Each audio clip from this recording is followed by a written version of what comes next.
எல்லோருக்கும் இனிய தமிழ் வணக்கம்.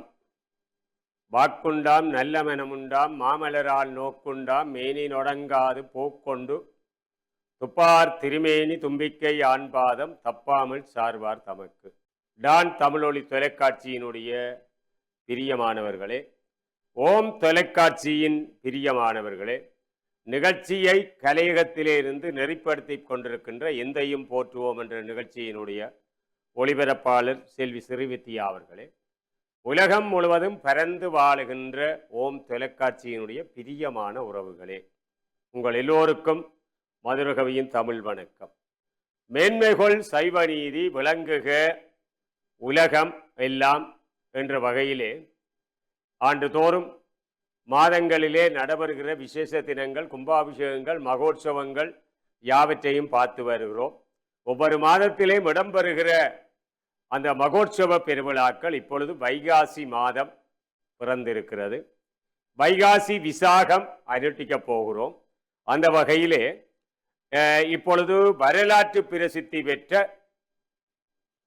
மன்னார் மாதோட்ட திருநகரத்திலே அமைந்திருக்கின்ற எங்களுடைய சிவாலயம் திருக்கேதீஸ்வர பெருமானுக்கு மிக சிறப்பாக 21/5/2026 வியாழக்கிழமை அந்த கொடியேற்ற பெருவிழா, துவையா ஆரோகணம் என்று சொல்லுகின்ற விழா அற்புதமாக நடைபெற்றிருக்கிறது.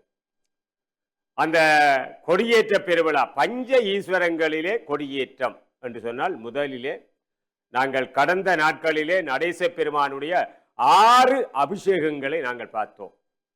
ஆகவே இந்த வாரத்திலே திருக்கேதீஸ்வர பெருமானுடைய அந்த கொடியேற்றம், திருக்கேதீஸ்வரத்திலே கொடியேற்றம், ஈழத் திருநாட்டில் உள்ள புரதான சிவத்தலங்களிலே திருக்கேதீஸ்வரமும் திருக்கோணேஸ்வரமும் நாயன்மார்களாலே பாடல் பெற்ற திருத்தலங்கள், சிவாலயங்கள். ஓம் நம சிவாய. நாங்கள் பார்த்து கொண்டிருப்பது பிரதான வரலாற்று சிறப்போடு இருக்கின்ற திருக்கேதீஸ்வரத்தினுடைய மகோற்சவ பெருவிழாவிலே ஆரம்ப நாள் கொடியேற்றம், படைத்தல் திருவிழா. தேவார முதலிகளாலே பாடப்பெற்ற திருத்தலம் திருக்கேதீஸ்வரம். நீங்கள் எந்தையும் போற்றுவோம் என்ற நிகழ்ச்சியிலே ஒரு காத்திரமான நிகழ்ச்சி இன்று நாங்கள் உங்களோடு பகிர்ந்து கொள்வது. ஏனென்றால் சிவாலயம் அதுவும் பஞ்ச ஈஸ்வரங்களில் ஒன்றாக இருக்கிற பாலாவிய தீர்த்தமாக கொண்டு இருக்கின்ற எங்களுடைய சிவாலயம். இலங்கையை ஈழம் என்று சொன்னால் இலங்கை, ஈழமணி திருநாடு, இராவணனாலே பூசிக்கப்பட்ட பல கோடி சிவலிங்கங்களை கொண்ட நாடு இலங்கை. ராவணன் சிவபக்தர். அது மட்டுமல்ல நேயர்களே, பல கோடி சிவலிங்கங்களை கொண்ட நாடு இலங்கை, ஈழம். ராவணன் சிவபக்தர். ராவணனாலே சிவன் பூசிக்கப்பட்டான். தமிழ் மன்னன், வீணை கொடியோன். ஆகவே எங்களுடைய சந்ததி. அது மட்டுமல்ல நேயர்களே, இந்த சிவலிங்கத்தை உடைய புண்ணிய நாடு இலங்கை. வரலாற்று பெருமைகளை பாருங்கள். இந்த ஈழம் என்ற சொல்லுக்கு இன்னொரு அந்த பதத்தினுடைய பொருள் என்னென்றால் அழகு. ஈழம் என்றால் அது அழகு. நாங்கள் இந்த வரலாற்று பெருமைகளை நாங்கள் பார்க்கிறோம். இலங்கை இயற்கை அழகு பெற இலங்கையை சூழ்ந்திருப்பது இந்து சமுத்திரம். இலங்கை ஒரு அழகான நாடு, ஈழம் ஒரு அழகான நாடு. இதை அழகுக்கு மேலும் அழகு சேர்ப்பதற்கு இலங்கையை சூழ இந்து சமுத்திரம் காட்சி அளிக்கிறது. அது மட்டுமல்ல நேயர்களே, ஈழமாதாவுக்கு அணிகலன்களாக கண்களாகவும் கிழக்கிலே வடமேற்கிலே திருக்கேதீஸ்வரம் இருக்கிறது. ஆகவே கிழக்கிலே திருக்கோணேஸ்வரமும் வடமேற்கிலே இலங்கையினுடைய கண்கள், வடமேற்கிலே திருக்கேதீஸ்வரம் காட்சி அளிக்கிறது. 2 ஈஸ்வரங்கள். திருக்கேஸ்வரத்தை இன்னொரு சிறப்பு என்னவென்றால், 4 வகை நிலங்கள், முல்லை, குறிஞ்சி, நெய்தல், மருதம், பாலை ஆகிய 5 வகை திணை நிலங்களும் சூழ்ந்து அழகு பெற வைத்திருக்கிறது. என்ன அற்புதம், என்ன ஆனந்தம், என்ன மங்களம் எங்களுடைய தமிழோடு இயற்கை. அது மட்டுமல்ல நேயர்களே, இலங்கையினுடைய ஆசிவாதிகள், இயக்கர்கள், நாகர்கள்.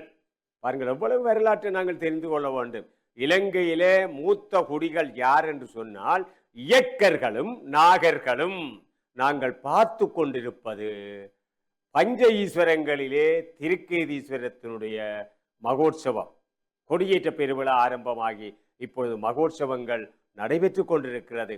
ஆமாம், இந்த அவன் சூரியன், தமிழன், சைவன் என்பதை இயக்கர் வழியிலே வந்த ராவணன் நிரூபிக்கிறான். இந்த இயற்கர்களுடைய வழியிலே அந்த வம்சத்திலே வந்தவன் தான் எங்களுடைய தமிழ் மன்னன் ராவணன்.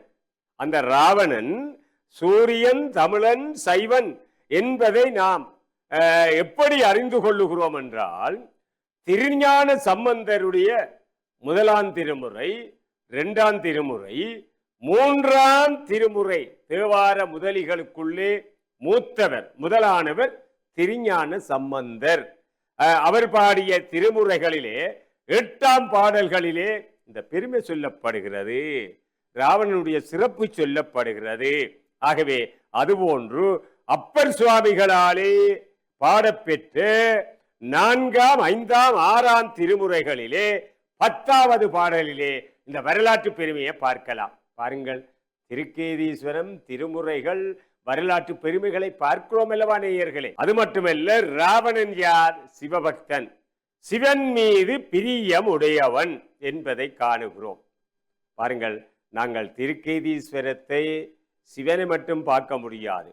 திருக்கேதீஸ்வர சூழலை பார்க்கிறோம், மாதோட்டத்தை பார்க்கிறோம், பாலாவியை பார்க்கிறோம், மன்னாரை பார்க்கிறோம். என்னவென்றால், ராவணன் மாந்தை என்று அழைக்கப்படுகிற அந்த மாதோட்டத்தை தலைநகராக கொண்டு, மாதோட்டம் தான் மாந்தையினுடைய தலைநகராக கொண்டு இலங்கையை ஆண்டான் என்பதற்கு தொல்பொருள் ஆதாரம் இன்றைக்கு நமக்கு பதிவாக இருக்கிறது. இலங்கையை ராவணன் ஆண்டான், தமிழன் ஆண்டான் என்பதற்கு தொல்பொருள் ஆதாரம் விவரமாக எங்களுக்கு பதிவுகளை தந்திருக்கிறது, ஆதாரம் இருக்கிறது, தொல்பொருள் ஆதாரம் உண்டு. அது மட்டுமல்ல, ஆங்கிலேயரால் அளிக்கப்பட்ட மாதோட்ட திருக்கேதீஸ்வரத்தின் மகிமையை, இந்த ஆங்கிலேயருடைய படையெடுப்பு, ஆங்கிலேயர் குடியேறிய காலத்திலே இந்த மாதோட்டம் அளிக்கப்பட்டது. மாதோட்டத்தினுடைய எளியவர்கள் அறிய வேண்டும். மாதோட்டத்தினுடைய வரலாற்றை, பெருமையை, மகத்துவத்தை சிறீல சிறி ஆறுமுக நாவலர் பெருமானும் ஈழத்து சித்தர்களுடைய வரிசையிலே உள்ள சிவயோக சுவாமிகளும் பெருமைப்படுத்தி இருக்கிறார்கள். வரலாற்றை ஆய்ந்து படியல் செய்திருக்கிறார்கள் என்று சொன்னால் மிகையாகாது. ஆகவே அந்த வகையிலே மாந்தையிலே தேன் பொந்து உள்ளது என்று அருளினார்கள். சிவயோக சுவாமிகளும் சிறீல சிறி ஆறுமுக நாவலரும் மாந்தையிலே தேன் பொந்து, தேன் என்றால் என்ன? இனிமையுடையது. தேன் பொந்து பரவசமானது, அதை எடுக்க வேணும், பார்க்க வேணும் போலத்து இருக்கிறது தானே நேயர்களே. மாந்தையிலே தேன் பொந்து ஒன்று ஒன்று. சரி, சிவபூமி என இந்த பஞ்ச ஈஸ்வரங்களும் இருப்பதனாலதான் இலங்கை சிவபூமி. திருக்கோணேஸ்வரம், திருக்கேதீஸ்வரம், முன்னேஸ்வரம், நவுலேஸ்வரம், தான் தோன்றி ஈஸ்வரங்கள், இந்த பஞ்ச ஈஸ்வரங்களும் இருந்த காரணத்தினாலே 3000 தமிழ் மந்திரம் திருமந்திர பாடல்களை தந்த யோகி தமிழ் முனிவன் திருமூலர் இலங்கையை சிவபூமி என்றார். இல்ல, இலங்கையின் சிவபூமி என்று சொல்லப்படுகிறது, பேசப்படுகிறது என்றால் இங்கே 5 சிவாலயங்கள் இருக்கிறது நேயர்களே, தெரியும். அதை நான் புதுசாக சொல்ல தேவையில்லை. அந்த வகையில சிவபூமி என திருமூலராலே சிறப்பித்து கூறப்படுகின்ற ஈழவல நாட்டிலே சைவ சமயத்தின் பழமைக்கும் சிறப்புக்கும் எடுத்துக்காட்டாக அமைந்த 50 ஈஸ்வரங்களில் திருக்கேதீஸ்வரமும் திருக்கோணேஸ்வரமும் மிகவும் புரதான வரலாற்று சிறப்பை உடைய சிவத்தலங்கள் என்று சொன்னால் மிகையாகாது. அந்த வகையிலேதான் நாங்கள் பார்த்து கொண்டிருக்கின்ற இந்த எந்தையும் போற்றுவோம் என்ற நிகழ்ச்சியில திருக்கேதீஸ்வரம் ஏனென்று சொன்னால் அதையும் நாங்கள் பார்க்க வேண்டும். இப்பொழுது மகோற்சவம் ஆரம்பமாகி இருக்கிறது, நடைபெறுகிறது என்பதை நாங்கள் பார்க்கிற பொழுது அதனுடைய பெருமைகள் சொல்லப்பட வேண்டும். அந்தந்த காலங்களில் அந்தந்த விடயங்களை நாங்கள் பார்க்க வேண்டும். நாயன்மார்களாலே சிறப்பாக பாடல் பெற்ற திருத்தலங்கள், சிவாலயங்கள் பாருங்கள். திருஞான சம்பந்தமூர்த்தி நாயனார், திருநாவுக்கரசு நாயனார், சுந்தரமூர்த்தி சுவாமிகள் போன்றவர்களாலே, தேவார முதலிகளாலே பாடல் பெற்ற சிவத்தலங்கள் என்று சொன்னால் மிகையாகாது. புரதான காலத்திலே இந்த திருக்கேதீஸ்வரம் இந்த பெயருக்கு வருவார். திருக்கேதீஸ்வரத்துக்கு முதல் ஒரு பெயர் இருந்தது. அந்த பழமையிலே புராதனமாக திருக்கேதீஸ்வரத்தை மாதுவட்டாபுரம் என்று அழைத்தார்கள். மாதுவட்டாபுரம் பாருங்கள், திருக்கேஸ்வரத்துக்கு புராதன ஒரு திருப்பெயர் மாதுவட்டாபுரம். மாந்தையது அது மருவி வந்திருக்கிறது. மாதுவட்டாபுரம் தான் காலப்போக்கிலே மாந்தை என்று மருவி வந்திருக்கிறது. நேயர்களே, இது உங்களுக்கு நன்றாக புரிகிறது என்று நினைக்கிறேன். அது மட்டுமல்ல, பிரதான காலம் முதலாக மாதோட்டம் இலங்கையின் பிரதான துறைமுகப்பட்டினமாக விளங்கியது. இலங்கை என்ற துறைமுகப்பட்டினமாக ஆதி காலத்திலே பிரதான காலத்திலே விளங்கியது மாதோட்டம். அது ஒரு தலைநகரம், இலங்கையின் தலைநகரமாக இருந்தது. தமிழ் மன்னர்களுடைய ஆட்சி செறிந்த நிலம். அது மட்டுமல்ல, கேது என்பவன் அசுரர்களிலே வலிமை படைத்தவன். உங்களுக்கு தெரியும், நவக்கிரகங்கள்ல கேது பகவான். இந்த அவன் சிறந்தொரு ஆற்றல் உடையவன், வலிமை மிக்கவன் கேது. ஆகவே அசுரர் கூட்டத்தோடு சேர்ந்திருந்தமையால் அகங்காரமுற்று பின் தன்னுடைய பிழையை உணர்ந்து தன் உள்ளத்திலே மாதோட்ட பெருமானை இடைவிடாது தியானித்து அருள் பெற்றான். இந்த சேர்ற கூட்டத்தோடு நாங்கள் சேர்ந்து விட்டால் அந்த கூட்டத்தின் தன்மைகள் எங்கள்கிட்ட சேர்ந்துவிடும். ஆகவே கேது என்பவன் வலிமை படைத்தவனாக இருந்தாலும் அசுரர்களோடு அவன் வாழ்ந்த காரணத்தினாலே அவனுக்கு ஆணவன் தலை ஏறியது, தலை கொண்டது. ஆகவே அதனாலே அவன் மாதோட்டத்தில் இருக்கிற சிவனை வழிபாடு செய்தபடியினாலே அவனுடைய அகங்காரம் பதிந்தது, குறைந்தது. தன்னுடைய பிழையை உணர்ந்தான், தான் செய்தது தவறு என்பதை நினைத்தான். மாதோட்டத்திலே எழுந்தருளி இருக்கிற சிவனை, இறைவனை சதா தியானித்து வழிபாடு செய்தார். இந்த வகையிலே தான் நாங்கள் மாதுவட்டாபுரம் என்று பார்த்தோம். அந்த வகையிலே தான் அங்கே எழுந்தருளி இருக்கிற சிவன் யாரு? கேதீஸ்வரநாதர் என்று நாங்கள் அவரை பதிவு செய்திருக்கிறோம். திருக்கேதீஸ்வரத்திலே கேதுவினாலே வழிபடப்பட்டதினாலே அவர் கேதீஸ்வரநாதர் என்றும் அழைக்கப்பட்டார். ஆலயம் கேதீச்சரம் அழைக்கப்படுங்க. இந்த வரலாற்று பெருமைகள் உங்களுக்கு விளங்குகிறது நேயர்களே. அது மட்டுமல்ல, மயனின் மகளும் ராவணனுடைய தாரமுமாகிய மண்டோதரி. ராவணனுடைய மனைவி என்ற பெயர் என்ன நேயர்களே? மண்டோதரி. தாரம் என்று சொன்னால் மனைவி. ஆகவே ராவணனுடைய தாரமாக இருக்கின்ற அந்த மண்டோதரி இந்த தலத்தை வழிபட்டாள். பாருங்கள், கேது வழிபட்டாள்.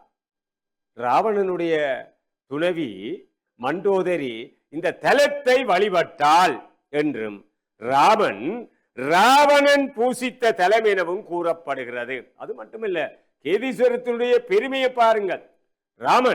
ராமாயணத்தினுடைய கதாநாயகன், சீதையினுடைய தலைவன் ராவணன் வழிபட்ட பெருமைகளை உடையது எங்களுடைய கேதீச்சரம். நாங்கள் பார்த்து கொண்டிருப்பது இலங்கையில திருக்கேதீஸ்வரம், திருக்கேதீஸ்வரத்தினுடைய மகோற்சவங்கள் நாங்கள் தொடர்ந்து பார்க்க இருக்கிறோம். அது மட்டுமல்ல நேயர்களே, தட்சண கைலாய புராணம், தீர்த்த யாத்திரை சென்ற அரிச்சுனன். இந்த தட்சண கைலாய புராணத்திலே தீர்த்த யாத்திரைக்காக சென்ற இந்த பஞ்சபாண்டவர்களில் அரிச்சுனன், வில்லுக்கு வீரன், விஷயன், அந்த அரிச்சுனனும் இந்த தலத்தை போற்றினான் என்று வரலாறு பதிவு செய்திருக்கிறது. பாருங்கள், கேது வழிபட்டான், மண்டோதரி வழிபட்டாள், ராமன் வழிபட்டான், ராவணன் வழிபட்டான், அர்ச்சுனன் வழிபட்டான். என்ன பெருமை, என்ன மகத்துவம்!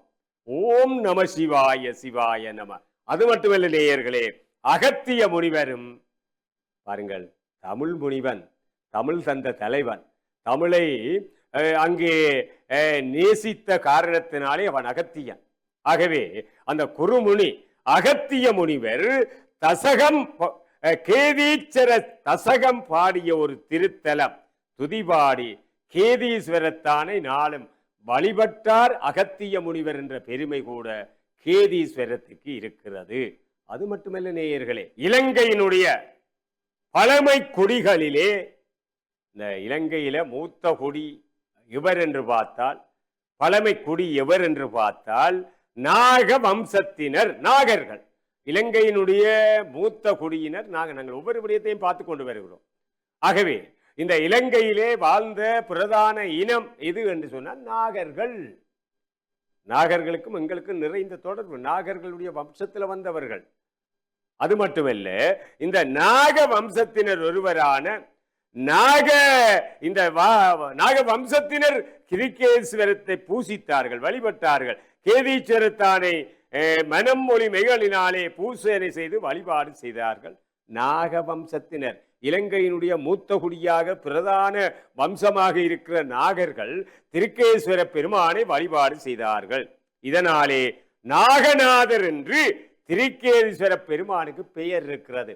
பாருங்கள் காரணம் என்ன, காரண பெயர், அதாவது திருக்கேதீஸ்வர பெருமானை வழிபட்ட காரணத்தினாலே நாகநாதர் என்ற பெயர் கேதீஸ்வர நாதருக்கு ஏற்பட்டது என்று சொல்லிக்கொண்டு அடுத்த வரப்பிலே கேதீஸ்வரத்தை தான் நாங்கள் பார்க்க இருக்கிறோம் என்று சொல்லி இவ்வளவு நேரமும் ஈழத்திலே வரலாற்று பிரசித்தி பெற்ற கேதீஸ்வர பெருமானுடைய கொடியேற்ற மகோற்சவங்கள் ஆரம்பமாகி இருப்பதனாலே பெருமானுடைய திவ்யமான திருவரலாற்று பெருமைகளை சொல்வதற்கு கிடைத்த வாய்ப்பை எண்ணி வணங்கி இந்த அளவில் நிறைவு செய்து கொள்பவர் காரை மதுரகவி. வணக்கம் நேயர்களே.